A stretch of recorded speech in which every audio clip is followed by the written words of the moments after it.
आप लोगों ने अ, हमेशा से एक बात सुनी होगी कि गोवा के जो बीचेस है वो वैकेशन के लिए सबसे बेस्ट है। लोग वहाँ पे जाना चाहते हैं, लेकिन गोवा का कुछ ऐसा हिस्सा भी है जहाँ पे लोग दूसरी बार कदम रखने की हिम्मत ही नहीं करते। और ऐसी जगह है साउथ गोवा में जहाँ पे लोग रात में अकेले जाना अवॉइड करते हैं। 2015 में एक कपल संजय और उसकी वाइफ मजोर्डा बीच से एक रात को वॉक करके वो अपने घर पे निकल रहे थे।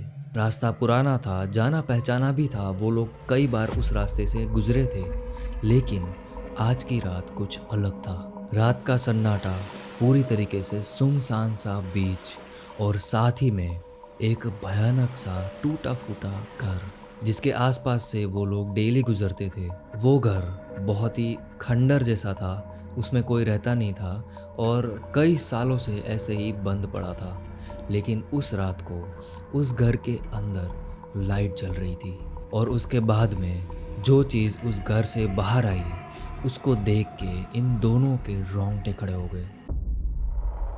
ये बात है 2015 की। साउथ गोवा के नुवेम नाम के एक क्वाइट से एरिया में संजय और उसकी वाइफ एक मीडियम साइज के घर में रहा करते थे। ये जगह मजोर्डा बीच जो कि गोवा में ही है, वहाँ से 3 किलोमीटर दूर है। एक ऐसी जगह जहाँ पे गोवा का पुराना चार्म भी अभी भी जिंदा है। ना ज्यादा टूरिस्ट असल और ना ही ज्यादा ट्रैफिक, बस शांति, ग्रीनरी और पुरानी वही हवा, क्लीन सी हवा जो हर जगह पे गोवा में नहीं मिलती। संजय और उसकी वाइफ का रूटीन बहुत ही सिंपल था। शाम को बीच पर थोड़ी वॉक, थोड़ा वक्त नेचर के साथ और फिर वापस घर।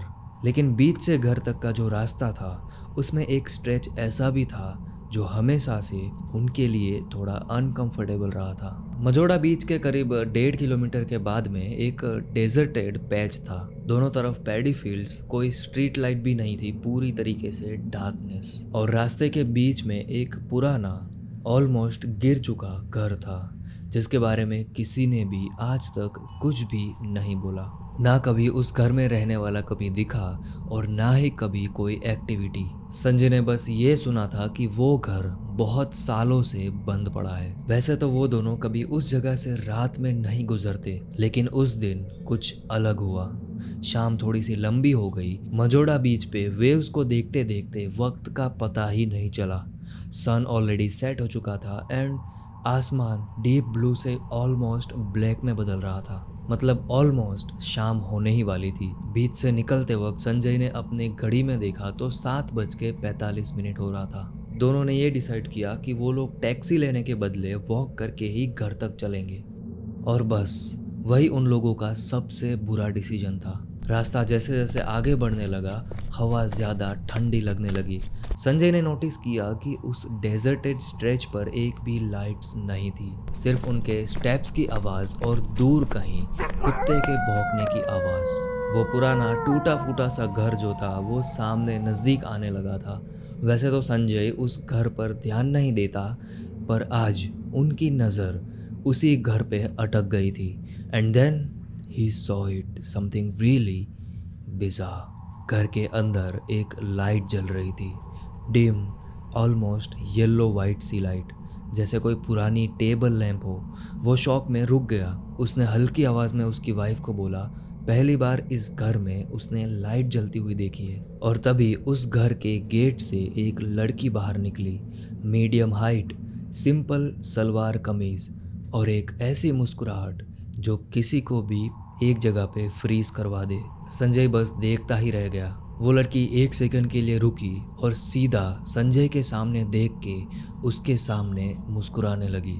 एक बहुत ही अजीब सी स्माइल करने लगी। कुछ सेकंड के लिए संजय लिटरली ब्लैंक हो गया, पर अगले ही मोमेंट संजय की वाइफ ने उसका हाथ पकड़ लिया और कहा कि चलो यहाँ से। उसके चेहरे पे कोई गुस्सा नहीं था, बल्कि डर था। संजय कुछ भी समझ नहीं पाया। उसने बस एक लड़की देखी थी, इतना डर किस बात का। वो दोनों बिना कुछ बोले तेजी से वहां से निकल गए।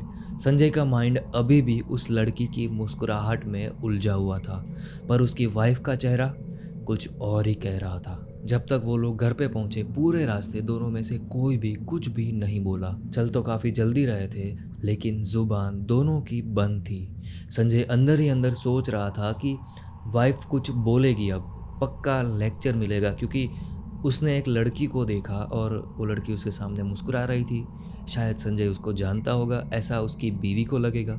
लेकिन घर पहुंचते ही जो हुआ, उसने संजय के सारे थॉट प्रोसेस को हिला के रख दिया। दरवाज़ा बंद करके जैसे ही संजय अपने शूज़ उतारता है, उसकी वाइफ बहुत ही हड़बड़ी में, बहुत ही डरी हुई थी और उसमें उसने बोला कि तुमने देखा ना वो। संजय थोड़ा सा कंफ्यूज हो गया और उसने बोला कि कौन, वो लड़की?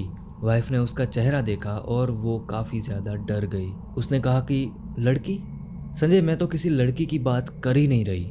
संजय ने हाफ स्माइल के साथ बोला कि अच्छा, तो मतलब कौन सी बात कर रही हो तुम, किस चीज़ की बात कर रही हो? उसकी वाइफ हल्की सी रुकी और उसके बाद में बोली कि मैंने यहाँ पे एक बूढ़े आदमी को देखा। उसका चेहरा ऑलमोस्ट जला हुआ था पूरी तरीके से, जैसे कुछ डिफॉर्म हो गया हो। वो हमें देख के हाथ हिला रहा था, जैसे हमें अंदर बुला रहा हो। उसने संजय को बोला कि उसकी आंखें, वो आंखें बिल्कुल ही नॉर्मल नहीं थी। संजय लिटरली फ्रीज हो गया। उसने उस टाइम पे सिर्फ एक लड़की देखी थी, एलिगेंट, काम और स्माइल करते हुए। किसी भी एंगल से वो सीन क्रीपी नहीं था, लेकिन उसकी वाइफ ने जो देखा, एक बूढ़ा आदमी जिसका फेस पूरी तरीके से जला हुआ था, वॉज चिलिंग। और सबसे डिस्टर्बिंग बात, दोनों ने उस पर्सन को एग्जैक्टली सेम मोमेंट पर देखा था, एक ही जगह पे, एक ही टाइम पे। संजय ने तुरंत बताया कि उसने क्या देखा था। जैसे ही उसने लड़की का डिस्क्रिप्शन दिया, उसकी वाइफ की हालत और भी ज़्यादा खराब हो गई। उसकी सांसें फूलने लगी, सोफा पर बैठ के पानी पिया और सिर पकड़ के बैठ गई। और उसने कहा कि तुमने उस घर के सामने किसी लड़की को देखा? वहाँ तो सिर्फ एक बूढ़ा आदमी था। संजय का दिमाग अब ओवर थिंकिंग करना शुरू करता है। क्या उसने हेलुसिनेट किया? क्या वाइफ का इमेजिनेशन था? या फिर सच में कुछ ऐसा हुआ था? एक पॉइंट पर तो संजय ने अपने आप को कन्विंस करने की कोशिश की कि शायद उस जगह पे कोई दो इंसान भी हो सकते हैं, एक लड़की और एक बूढ़ा आदमी, ये दोनों एक ही जगह पे हो सकते हैं। लेकिन तभी उसे याद आया कि वो घर तो कई सालों से बंद पड़ा था, वो एक खंडर था, वहाँ पे कोई भी नहीं रहता था, ना कोई एक्टिविटी इतने सालों से, ना कभी वहाँ पे कोई लाइट जली थी और ना ही कोई इंसान रहता था वहाँ पे। तो फिर आज, सिर्फ आज की रात ही क्यों वहाँ पे कोई दिखा हमें, और सिर्फ हमें ही क्यों दिखा? उस रात को दोनों ज़्यादा बात नहीं कर पाए, सिर्फ एक डिसीजन लिया, अब उस रास्ते से कभी नहीं जाएंगे, चाहे बीत जाना हो या फिर नहीं। वो स्ट्रेच उनके लिए अब से बंद थी। पर कहानी अभी खत्म नहीं हुई थी। अगली सुबह उन दोनों ने ज्यादा बात नहीं करी। रात वाली बात उन दोनों ने अपने अंदर ही दबा ली। कभी कभी उनका दिमाग उस डायरेक्शन में जाता है, लेकिन तुरंत ही वो लोग इस टॉपिक को चेंज कर देते हैं। एक शाम को संजय अपने हाथ में चाय का कप लेके अपनी बालकनी में खड़ा था और उसने अपनी वाइफ को कैजुअली पूछा कि क्या उसने उस बूढ़े आदमी के फेस पे या तो किसी बॉडी में कुछ अजीब सी चीज़ देखी थी। वाइफ ने सीधा जवाब दिया कि उसकी आंखें, जो कोई नॉर्मल आंखें नहीं थी। उसने बिल्कुल सीधा जवाब दिया कि उसकी आंखें, संजय, उसकी आंखें बिल्कुल नॉर्मल नहीं थी, पूरी तरीके से वाइट थी। और हाँ, उसके जो हाथ थे वो उल्टे थे। संजय काफ़ी ज़्यादा डर जाता है, उसे बहुत ही अजीब फील होने लगता है। वो अपने हाथ से चाय का कप को नीचे रखता है और बोलता है अपनी वाइफ को कि हाथ उल्टे मतलब किस तरह से उल्टे? उसकी वाइफ ने बोला कि जैसे हाथ पीछे के साइड से निकल रहे हो, रॉन्ग साइड से।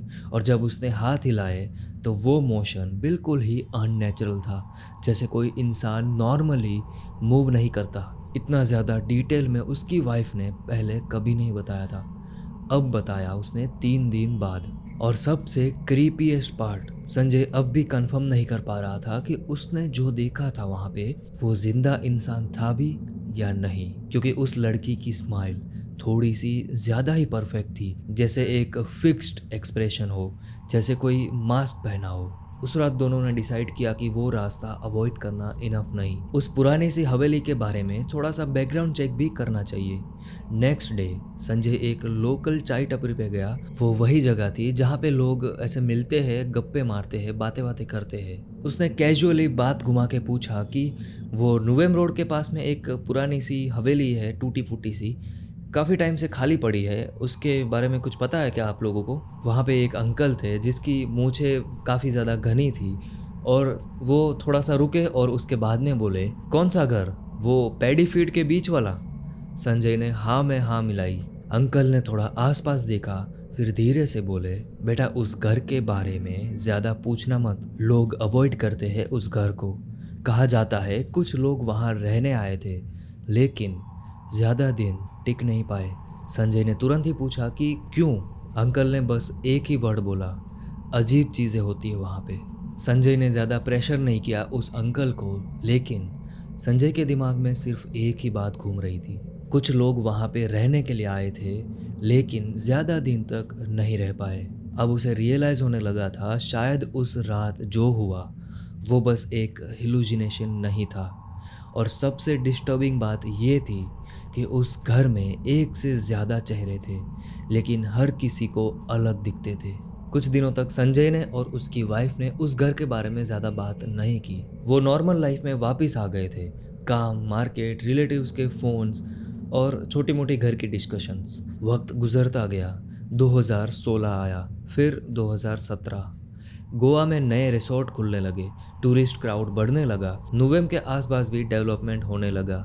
एक दिन संजय ड्राइविंग पे निकला तो नोटिस किया कि उस हवेली को तोड़ दिया गया है। वहाँ एक नया रेसिडेंशियल बिल्डिंग बन रहा है, एकदम modern design, full glass balcony और सिक्योरिटी गेट। उसने कार को स्लो की और एक बार उस जगह को देखने जाने का भी सोचा जहाँ पे कभी उसने उस लड़की को देखा था। लेकिन वो मेमोरी छोटी छोटी जगह पर ट्रिगर हो जाती थी। कहीं कोई सिमिलर चेहरा, रात में कोई वाइट ड्रेस में लड़की, या कभी कभी बिना वजह ठंड लगना। So that's it for today's video. I hope कि आपको ये स्टोरी पसंद आई होगी। अगर ये स्टोरी आपको पसंद आई है तो मुझे कमेंट में ज़रूर बताना कि कौन सा पार्ट आपको सबसे ज़्यादा डरावना लगा। चैनल को सब्सक्राइब ज़रूर करना, और अगर आपके पास भी ऐसी ही कोई स्टोरी है तो मुझे आप ईमेल के थ्रू शेयर कर सकते हो। मिलता हूँ मैं आपसे ऐसी ही भयानक सी वीडियो के साथ।